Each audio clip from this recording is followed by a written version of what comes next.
गौतम बुद्ध अपने शिष्यों को अलग अलग घटनाओं की मदद से भी उपदेश दिया करते थे। उनके शिष्यों में से एक शिष्य ऐसा भी था जो किसी से ज्यादा बोलता नहीं था। वह सिर्फ अपने काम पर ही ध्यान देता था। काम पूरा होने के बाद वह एकांत में चला जाता और ध्यान में बैठ जाया करता था। कुछ शिष्यों ने गौतम बुद्ध से एकांत में रहने वाले इस शिष्य की शिकायत कर दी।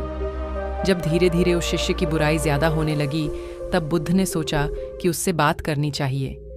एक दिन उस शिष्य से बुद्ध ने पूछा, तुम अन्य शिष्यों से ऐसा व्यवहार क्यों करते हो? सभी शिष्य तुम्हारी शिकायत कर रहे हैं। शिष्य ने ध्यान से महात्मा बुद्ध की बात सुनी, फिर क्षमा प्रार्थना के स्वर में उनसे बोला, तथागत, मैंने यह तय किया है कि जब तक आप यहाँ हैं, मैं आपसे एकांत और मौन का महत्व समझ लूँ।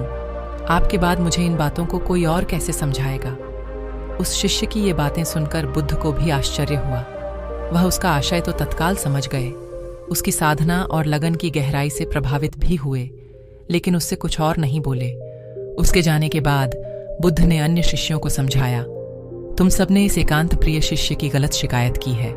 तुम लोगों ने उसे जाने बिना उसके बारे में अपनी गलत राय बना ली। तुमने देखा कुछ और, समझा कुछ और। हमें किसी भी व्यक्ति के लिए जल्दबाजी में कोई राय नहीं बनानी चाहिए। पहले उस व्यक्ति से मिलें, उसकी गतिविधियों को देखें, हो सके तो उससे संवाद के जरिए उसकी गतिविधियों के पीछे के भाव को समझें। उसके बाद ही किसी नतीजे पर पहुंचना चाहिए।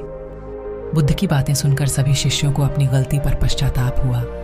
उन सभी ने एकांत प्रिय शिष्य से माफी भी मांगी